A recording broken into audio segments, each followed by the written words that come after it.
The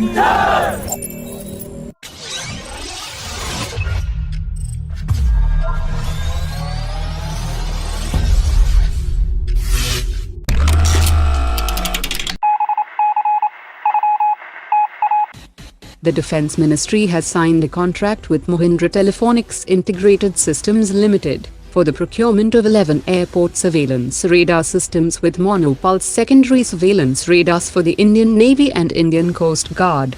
The installation of these radars will cost 323 crore rupees and will increase the air domain awareness around airfields and enhance safety and efficiency in flying operations of both the services. The Indian Defence Secretary has said that along with releasing the second negative import list to boost domestic defence manufacturing, nearly 25% of the total domestic procurement in 2021 will be from the private industry. That would translate to 17,500 crore rupees, which has been reserved for the private sector. The ministry has also cut down the procurement time from 5 years to just 2 years to shorten the delays in induction of defence platforms, and will also expand the negative import list further by adding more equipment. DRDO's gas turbine and research establishment will partner Hindustan Aeronautics for the manufacturing of the 46 kN dry cavalry engine, after it is cleared for production by 2024, and will be used on the Unmanned Stealth Combat Aerial program.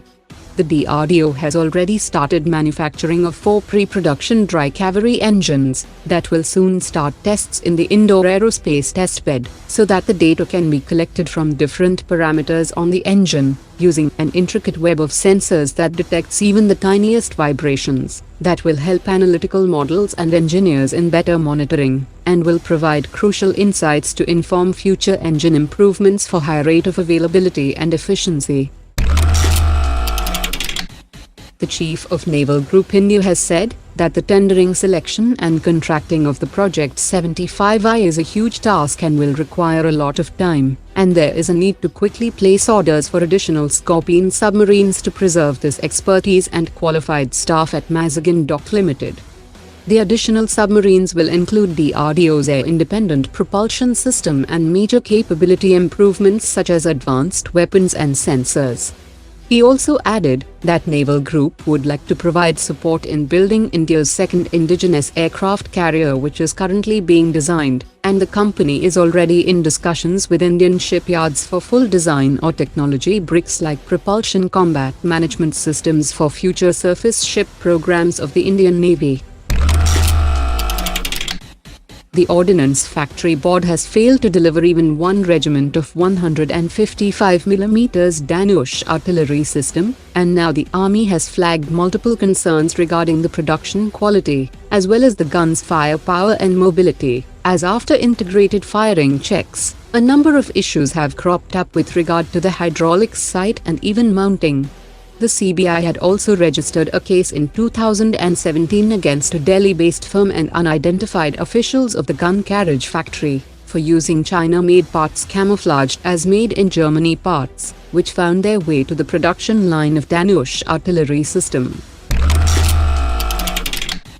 Hindustan Aeronautics has proposed a low-cost indigenous solution to the Indian Air Force by offering more than 100 combat-ready Hawk advanced jet trainers that can also be used to counter both hostile air and land-based targets.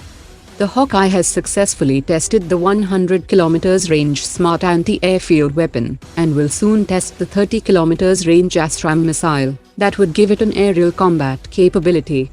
It is to be noted that the Royal Malaysian Air Force had also scrambled an unspecified number of Hawk light attack aircraft to confront a squadron of 16 Chinese Air Force aircraft which intruded into its airspace on 1st of June 2021, which has also lowered the chances of Chinese-built JF-17 in the Malaysian Light Combat Aircraft program.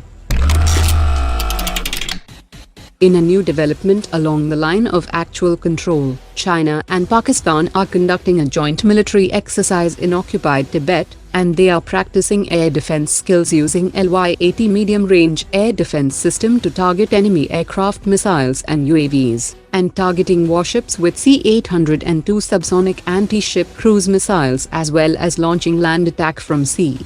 This exercise comes in the backdrop of a recent move of the Chinese army, which has integrated its air defense assets with the Chinese Air Force along the line of actual control. Pakistan Army is also conducting a mountain warfare exercise in POK.